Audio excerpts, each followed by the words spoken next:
చూస్ country delight, live better. ఇప్పుడే country delight app ని download చేసుకోండి. అమ్మా, మీరు ఫోన్ చేసినందుకు చాలా చాలా సంతోషంగా ఉంది.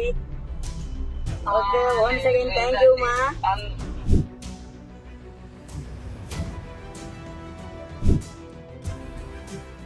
పులివెందులు అంటే జగన్ అడ్డ. సింహం సింగిల్గా వస్తుంది. రకరకాల మాటలు చెప్పారు. 151 సీట్ల నుంచి 11 పరిమితం అయిపోయారు. సరే, జెడ్పీటీసీలో చాలా ప్రయత్నాలు చేశారు. ఓటుకి ఎంత ఇచ్చారో తెలుసా మేడం? అంటే మాది, ఇంకెవరు రావడానికి వీలు లేదు. అవసరమైతే బాంబులు వేస్తాం, అవసరమైతే నరికేస్తాం అన్న ఆ సంస్కృతి మన సినిమాలో చూస్తుంటాం. విజయమ్మ గౌరవాధ్యక్షురాలుగా ఉంటే గౌరవాధ్యక్షురాలని గౌరవంగా పిలిచి జగన్మోహన్ రెడ్డి గారు తీసేసుకున్నాడు. చివరికి ఆస్తులు కూడా మొత్తం నాయనని చెప్పి అన్నారు. చిల్లిగవ్వ కూడా ఏమని చెప్పేశారు. చివరికి షర్మిల జగనన్న వదిలిన బాణం కూడా ఆయన వైపు దూసుకొచ్చింది. ఎటు చూసినా ఆయనకు ఒక అవినేష్ రెడ్డి తప్పితే. ముఖ్యంగా ఒక ఆయన 30 ఏళ్ల తర్వాత ఓటు వేస్తున్నందుకు ఆనందంగా ఉంది. ఇంకొక స్లిప్పు వివేకా సార్కి న్యాయం చేయండి అని రాశారు. అంటే ఆయన హత్య మీద మళ్ళీ విచారణ జరపండి అని ప్రభుత్వాన్ని కోరుతున్నట్టుగా మనం భావించవచ్చు కదా. సుప్రీంకోర్టు దాకా సునీతారెడ్డి వాళ్ళ డాక్టర్, చాలా ఫేమస్ డాక్టర్ ఆమె పోరాడుతుంది పాపం. ఆమె ఎక్కని మెట్లు లేవు అన్నట్టుగా పాపం హైకోర్టు, సుప్రీంకోర్టు దాకా వెళ్తుంది.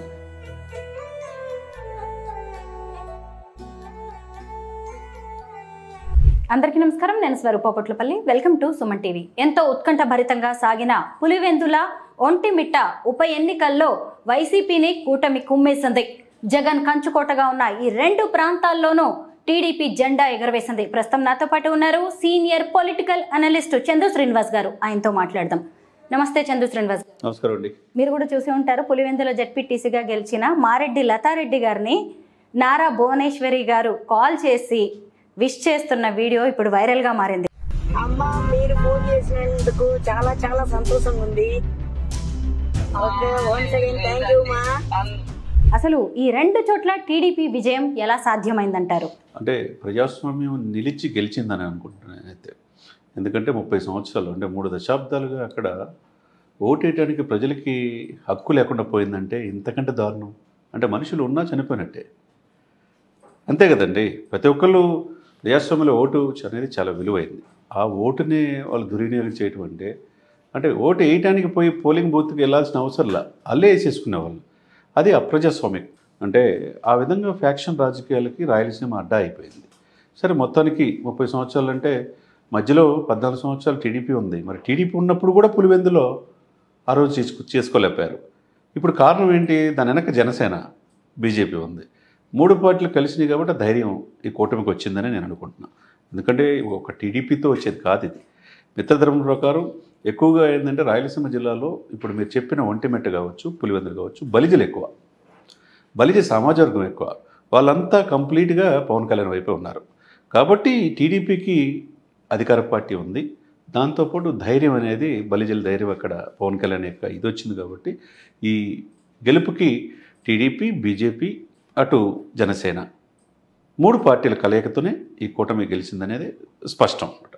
ఇకపోతే మీరు చెప్పినట్టు పులివెందులు అంటే జగన్ అడ్డ. సింహం సింగిల్గా వస్తుంది. రకరకాల మాటలు చెప్పారు. 151 సీట్ల నుంచి 11 పరిమితం అయిపోయారు. సరే, జెడ్పీటీసీలో చాలా ప్రయత్నాలు చేశారు. ఓటుకి ఎంత ఇచ్చారో తెలుసా మేడం? ఇప్పుడు ఓడిపోయిన వైసీపీ ప్రభుత్వం ఓటుకి 10,000 ఇచ్చారు. 10,000 ఇచ్చిన ఓటు పడలేదంటే ఒక పులివెందుల్లో వాళ్ళ అభ్యర్థికి దారుణం. హేమంత్ రెడ్డికి 683 ఓట్లు వచ్చినాయి అంటే డిపాజిట్లు కూడా గల్లంతేంటే ప్రజలు ఎంత తీవ్రంగా విమర్శిస్తున్నారు. అదేవిధంగా ఒక పెద్ద ఆయన ఇన్నాళ్ళకి 30 సంవత్సరాల తర్వాత నాకు ఓటు హక్కు వచ్చిందనే భావనతో ఒక లెటర్ రాశాడండి. దాంట్లో ఆయన ఎంత మనోవేద గురై ఉంటాడు అనేసి. మనిషి ఉన్నా లేకపోయినా మీరు మనిషిని ఆ ఓటు కూడా మీరే వేసుకునే పరిస్థితి అక్కడ ఉందంటే, కనీసం బూత్కి వెళ్ళే స్థాయి కూడా లేదంటే ఇక బీహార్ అనుకుంటారు ఒకప్పుడు రిగ్గింగ్కి. అది మరి రాయలసీమలో ఎలా జరిగిందో దాన్ని బట్టి అర్థం చేసుకోవచ్చు. అక్కడ నిలబడ్డ లతారెడ్డికి 6,716 ఓట్లు వస్తే వైసీపీకి 683 ఓట్లు అంటే దారుణమైన ఓటమి. దీనికి నైతికంగా జగన్మోహన్ రెడ్డి గారు బాధ్యత వహించాల్సింది. ఎంత హంగామా చేసి రిగ్గింగ్ జరిగింది ఇక్కడ, మళ్ళా ఎలక్షన్ చేయండి అని చెప్పేసి జగన్మోహన్ రెడ్డి గారు అన్నా ప్రజాస్వామ్యం కూని అయిపోయింది.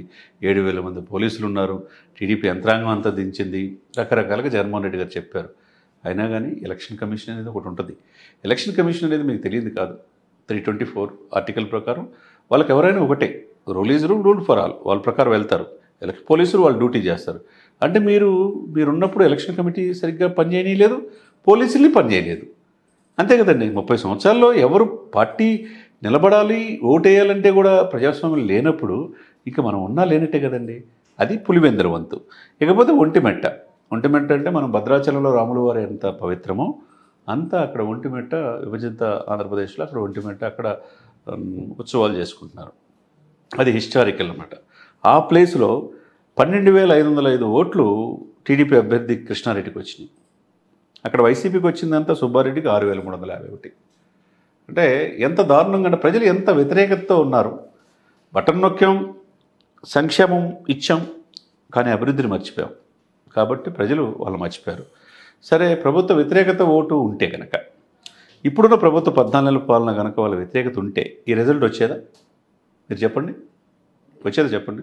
అందులో వాళ్ళ ఇలాకా, వాళ్ళ గడ్డ రాయలసీమ అంటే మాది, ఇంకెవరు రావడానికి వీలు లేదు.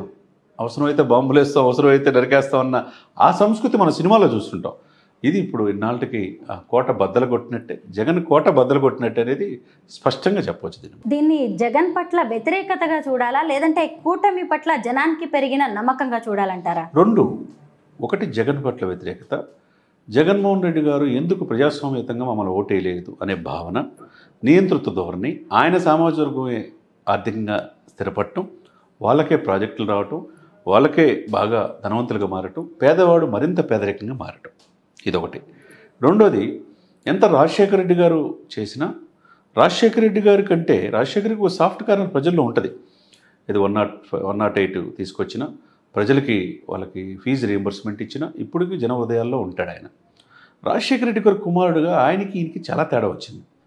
ఈయన మరీ దారుణమైన పరిపాలన, మేమే ఉండాలి, ఇంకెవరు ఉండకూడదు ప్రతిపక్షాలు అన్నట్టు వ్యవహరించారు. అవన్నీ కూడా ఏదో ఒక రోజు సమాధానం చెప్తుంది కదా.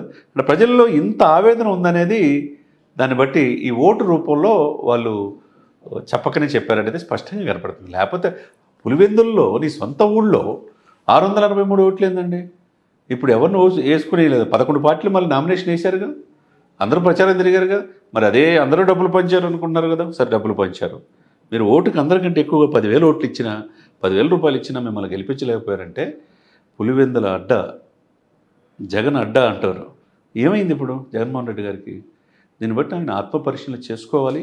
ఎందుకు ఇప్పుడు సరే సూపర్ 6లో హామీలు 2-3 చేయలేదు, రేపటి నుంచి మనం శ్రీశక్తి ద్వారా బస్సులు, ఉచిత బస్సు ప్రయాణం, మరి మహిళలు కోపం ఉంటే వ్యతిరేకంగా వేయాలిగా, జగన్మోహన్ రెడ్డి గారికి అనుకూలంగా వేయాలి కదా. మరి 683 ఓట్లు అంత దారుణంగా ఇచ్చేశారంటే అంటే కూటమి రేపటి నుంచి చేస్తుందనే నమ్మకం ఉంది.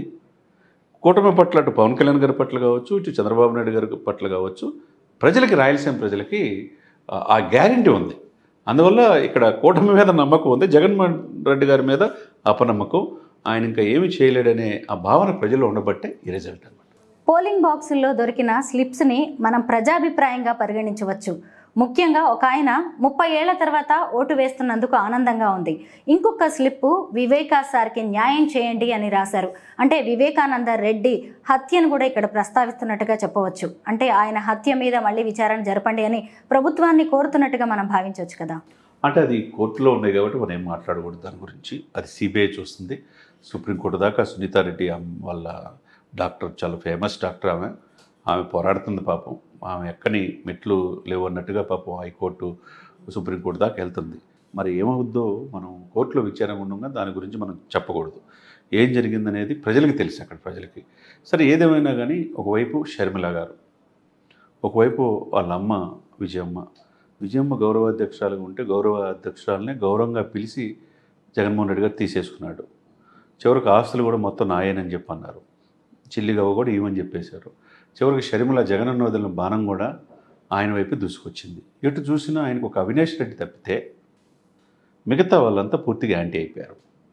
మరి సొంత చెల్లెలే నిన్ను కాదనుకుందంటే ఇప్పుడు మరి ఇంకా దాన్ని బట్టి ఏ విధంగా ఎవరికి న్యాయం చేసినట్టు చెప్పండి? ఎవరికి న్యాయం చేసినట్టు? ఒకవైపు అవినీతి కేసుల్లో ఆయన చుట్టూ ఉన్న వాళ్ళు ఇరుక్కుపోవటం, ఒకవైపు సొంత కుటుంబం నుంచి కూడా వ్యతిరేకత రావటం, 3 ప్రజల్లో ఇక ఈయన ఏమి చేయలేడనే భావన కలగటం, ఈ అన్నిటికీ రిజల్టే ఈ పులివెందుల ఒంటిమిట్ట రిజల్ట్, అధికార పార్టీ గెలవటం. ఎవరు ఎన్ని మాటలు చెప్పినా కానీ ప్రజా తీర్పు అనేది ఫైనల్. మీరు చెప్పినట్టుగానే వైసీపీ ఇప్పటికైనా ఆత్మపరిశీలన చేసుకోవాల్సిన అవసరం ఉంది. ఎక్కడ మార్పులు చేసుకోవాలో అక్కడ మార్పులు చేసుకొని ఇకనైనా తమను తాము సరిదిద్దుకొని ముందుకు వెళ్ళడం మంచిదని ఇలాంటి ఎన్నికలు తెలియజెబుతున్నాయి. Thank you so much Chandu Srinivas గారు.